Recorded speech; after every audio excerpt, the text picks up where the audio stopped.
This is Dr. Mike Morgan presenting a presentation that was put together by one of my residents, Dr. Nicholas Levin. Today we'll be talking about acute respiratory distress syndrome.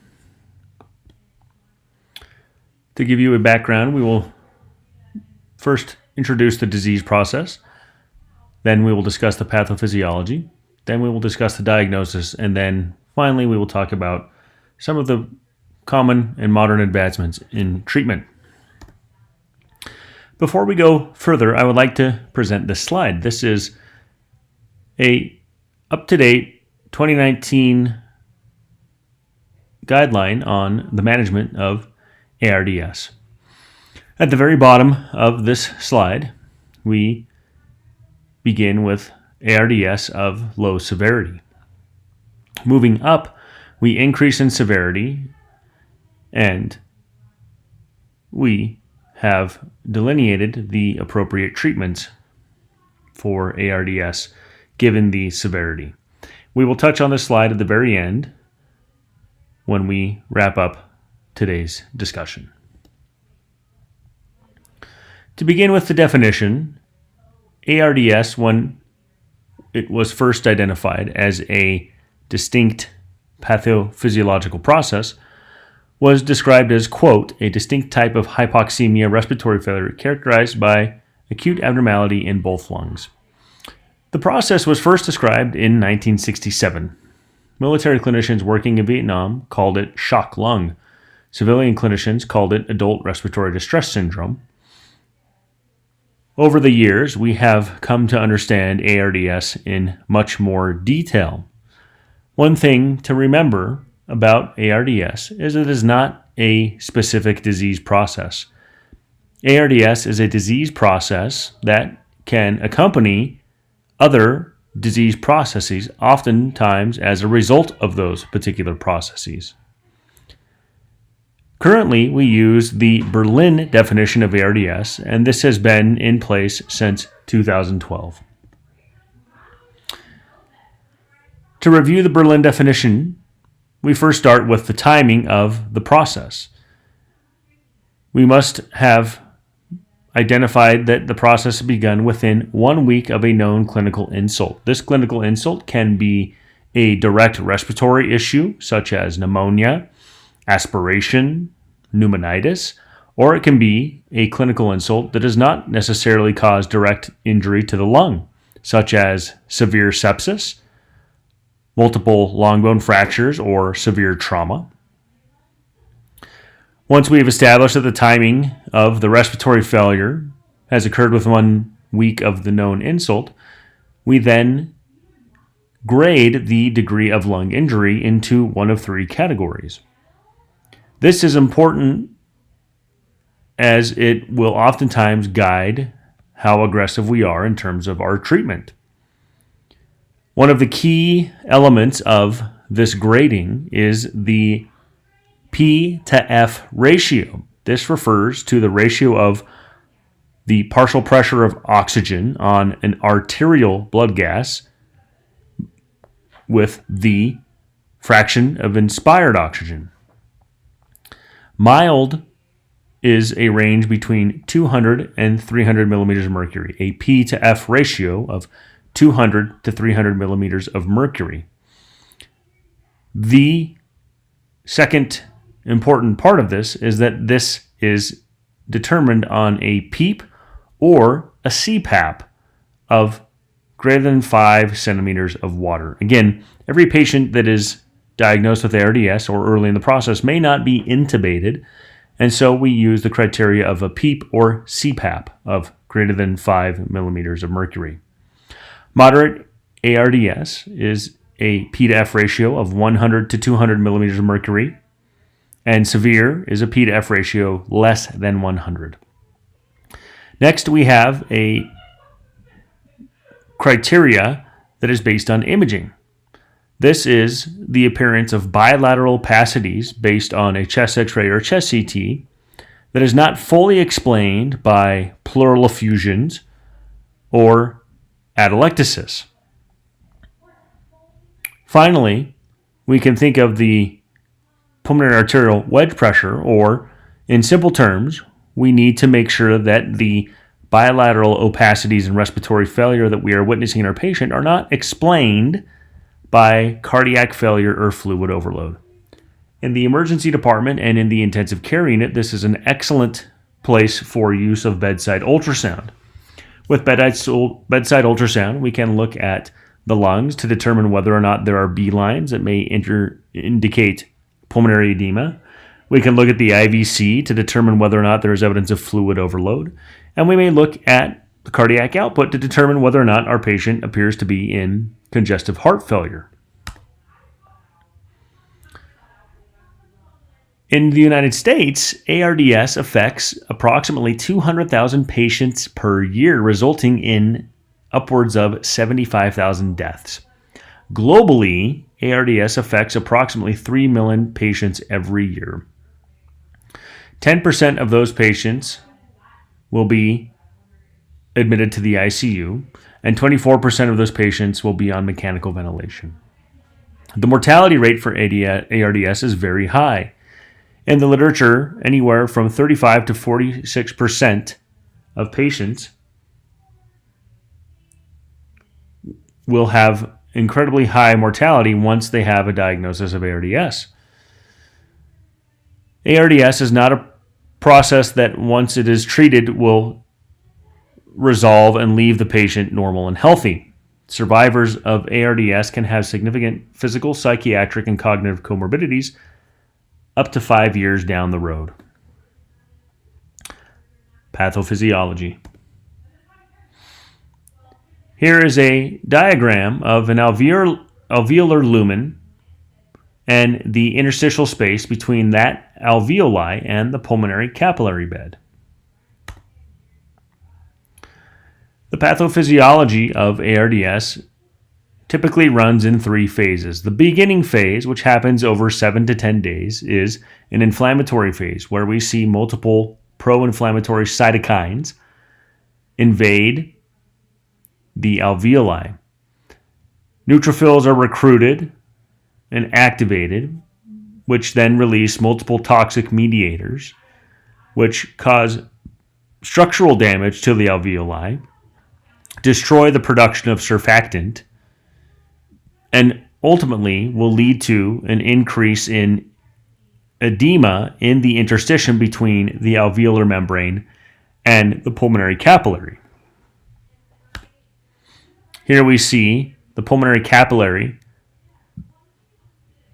with an increase in interstitial fluid, which will in turn impair gas exchange.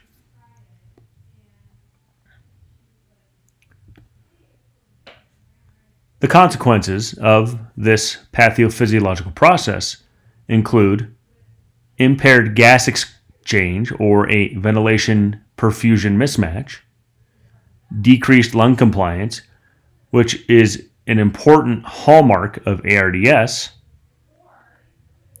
and increased pulmonary hypertension. This leads to shunting within the lungs that can cause further damage.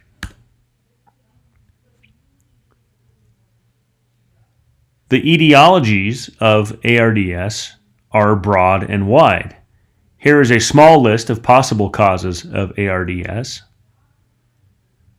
The most common causes that we will likely see in the emergency department or in the ICU will be ARDS that is secondary to pneumonia, sepsis, or aspiration. However, we must also consider the diagnosis in patients that have had severe trauma or multiple fractures, or patients that have been involved in burns or had smoke inhalation. Diagnosis. The general approach to a patient with respiratory failure should be broad.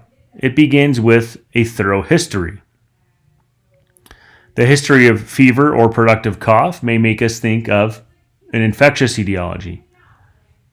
Pleuritic chest pain may make us consider pulmonary embolism. Witness aspiration will increase our suspicion for aspiration pneumonia. Orthopnea or paroxysmal nocturnal dyspnea may increase our consideration of heart failure.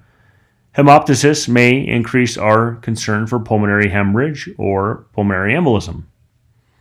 We need to consider whether or not our patient has a history of pulmonary issues such as asthma, COPD. We need to consider whether or not they may have a history of cardiac dysfunction such as ischemic or non-ischemic cardiomyopathy, congestive heart failure.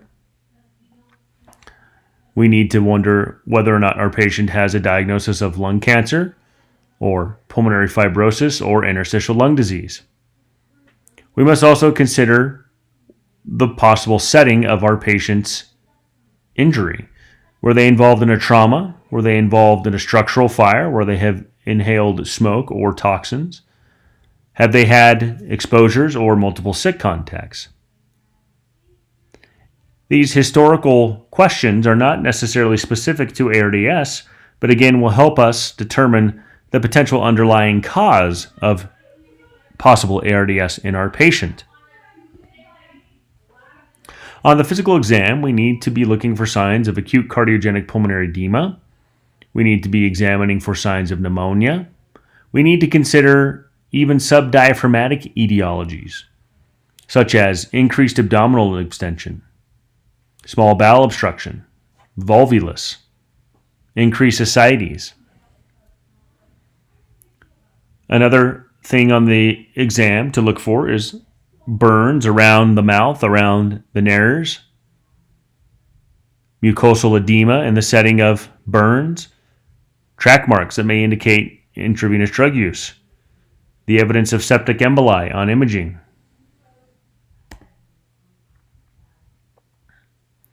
Labs can always be helpful in determining an underlying cause. Generally, we will order a broad lab set, including a CBC, a chemistry panel, coags, liver function tests, arterial blood gas. Occasionally, depending on the clinical context, we will check a D-dimer, a troponin, a lactate, a BNP, possibly a lipase, or blood cultures. Imaging oftentimes will begin with a chest x-ray and may include a bedside ultrasound, as mentioned earlier. And depending on the clinical presentation, we may end up going straight for a CT scan of the chest. Once we have established the underlying cause of respiratory failure in our patient, based on our history, physical exam, and workup, we must again turn our mind to the Berlin criteria and determine whether or not our patient meets the definition of ARDS. So, if you have a patient that presents with respiratory failure, and you have ruled out that respiratory failure is the result of congestive heart failure or cardiogenic causes or fluid overload, then we must ask ourselves, was this within 1 week of the known clinical inset? And we must obtain an ABG to determine our P to F ratio.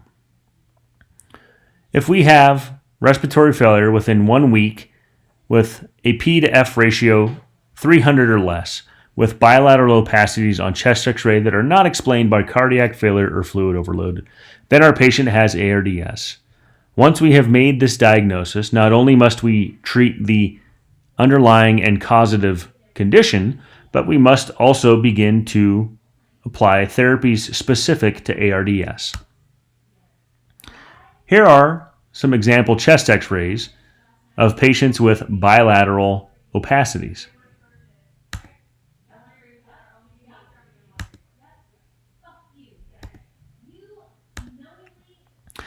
Here are some sample ABGs for you to go over. With these ABGs, I want you to calculate the P to F ratio. That will be the ratio of the partial pressure of oxygen and FiO2, assuming your patient is on a PEEP of 5. So with this patient, their PaO2 is 95 and their FiO2 is 0.21 on a PEEP of 5. What is their P to F ratio? Does this patient have ARDS? If so, what is the severity?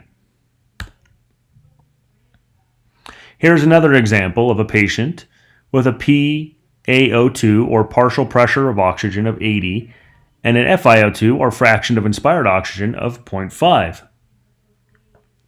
This patient is also on a PEEP of 5. What is their P to F ratio, and what is this patient's severity of ARDS? Treatment. The treatment for ARDS has been well researched and well established. There are worldwide networks that have devoted incredible resources to the management and treatment of ARDS.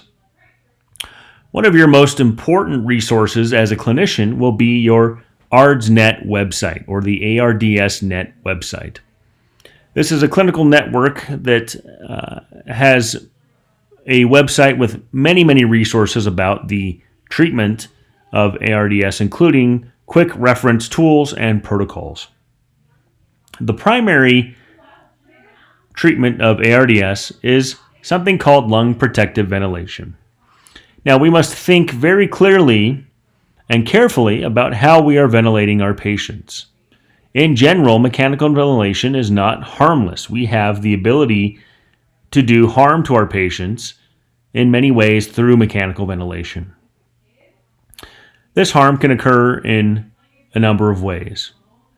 First of all, if we are providing prolonged levels of oxygen, such as an FiO2 of 100%, or if we are trying to maintain oxygen saturations of 100% on our patient, we may run the risk of causing hyperoxia. This is the production of increased oxygen radicals that may cause further damage to already damaged lungs. Another way that we can cause damage is through barotrauma and volutrauma. Volutrauma is related to the tidal volume that we are providing per breath to our patient. Remember, ARDS is a disease process that is characterized by poorly compliant lungs. You have multiple areas of lungs that are collapsed. When you provide a breath at a large tidal volume, areas of lungs that are collapsed will routinely snap open and then collapse. Remember, these areas are lacking surfactant and are full of inflammatory fluid. Each time these alveoli snap open and close, and snap open and close, we cause further damage and destruction to the alveolar wall. Likewise, areas of the lung that are not collapsed will get larger percentages of the tidal volume, and these areas will be overdistended and have increased strain and stress on the alveolar wall, again, potentially causing damage to areas of the lung that are healthy. Barotrauma is a type of trauma that is seen based on the degree of pressure at the level of the alveoli. This is important in terms of how we manage our plateau pressures for our patient. So to discuss lung protective ventilation, we first think about our tidal volume. Typically, we would like to target a tidal volume of 4 to 8 milliliters per kilogram, calculated by predicted body weight. Now, this is the most important part of this equation. If we were to calculate based on ideal body weight, we may potentially be providing too large of tidal volume to our patients. Once again, we want to make sure that we are calculating our tidal volume with predicted body weight. The current ARDS protocol states that we should begin with ventilation at 8 milliliters per kilogram predicted body weight of tidal volume and slowly dial down to 6 milliliters as our target over the course of 2 hours per milliliter per kilogram. The next thing that we need to pay attention to is our plateau pressure. The plateau pressure is the pressure that is seen at the level of the alveoli. This is different than the peak pressure. The peak pressure includes pressure that we see in the endotracheal tube and pressures that are seen in the upper airways. This is not an accurate representation of the pressure that is seen at the alveoli. Therefore, the plateau pressure is one of our goals. We need to make sure that we keep plateau pressures less than 30 centimeters of water. Otherwise, above and beyond that, we may be potentially causing further damage to the lungs. As far as the respiratory rate, we would like to try to match the patient's minute ventilation, ideally keeping the respiratory rate less than 35 breaths per minute. As far as our oxygen goals, we permit low oxygen saturations in patients with ARDS in order to decrease the possibility of hyperoxia. We are typically okay with oxygen saturations between 88 and 95%. We do not need to try to push oxygen saturations to 100%. Oftentimes, we will start with an FiO2 of 100% for severely ill patients. However, it is important that we try to dial down our FiO2 to 60 as quickly as we possibly can.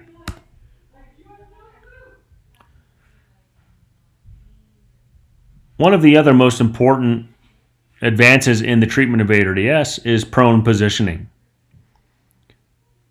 Currently, the guidelines recommend prone positioning for patients with severe ARDS. Again, based on the Berlin criteria, this is a patient with a P to F ratio less than 100 on a PEEP of 5 centimeters of water. Current recommendations suggest that we use prone positioning for at least 12 to 16 hours a day. Returning once again to this slide shown earlier. Starting down at the very bottom, we have a discussion of whether or not our patient has ARDS. If they do, and once we have confirmed that their P to F ratio is less than 300, we begin a strategy of lung protective ventilation.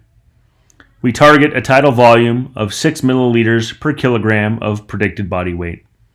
We keep our plateau pressures less than 30 centimeters of water. We keep our PEEP around 5.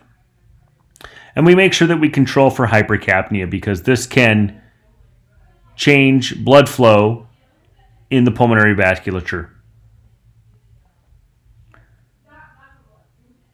Once we reach the level of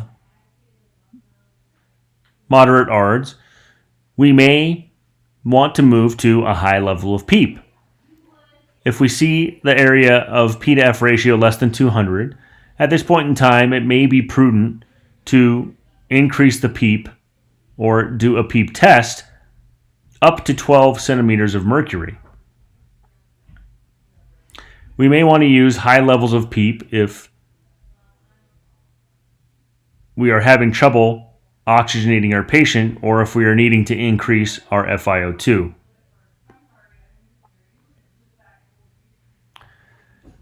Once we get into a P to F ratio less than 150, we may want to think about neuromuscular blockade. Oftentimes, we can see patients fighting the vent, and at this point in time, we may see patient and ventilator dyssynchrony. At these times, we can see increases in our plateau pressures, which are potentially damaging to our patient's lungs. During these periods, it may be appropriate to put the patient on a continuous infusion of a neuromuscular blocker. Once we are in this period, we will also want to focus on our prone positioning. Finally, at the top of the chart, once we see our patient reaching that severe level of ARDS or a P to F ratio less than 100, this is the period where we want to think about and consider VV ECMO. Over the years, many other things such as steroids, inhaled nitric oxide, nutritional supplements, recruitment maneuvers have all been studied. However, None of these have seemed to support or help our patients with ARDS, and in fact, in some studies, have been shown to cause increased damage. So in closing, ARDS is a process that we must be vigilant of in the emergency department. When we are seeing patients with ARDS in the ER, and once we have reached the diagnosis, we must be very cautious about starting these patients on lung protective ventilation. Oftentimes, the ventilation settings that we start in the emergency department will be carried over in the intensive care unit. And those ventilation settings may not be changed or adjusted for hours to days. Once the patient has been admitted, we need to keep constant vigilance on the degree and severity of our ARDS. We need to maintain lung protective ventilation strategies and consider prone positioning and neuromuscular blockade. If our patient does not seem to be improving and has reached severe ARDS, we will move to VV ECMO. Thank you for your time. I look forward to our discussion and to talking more about this disease process.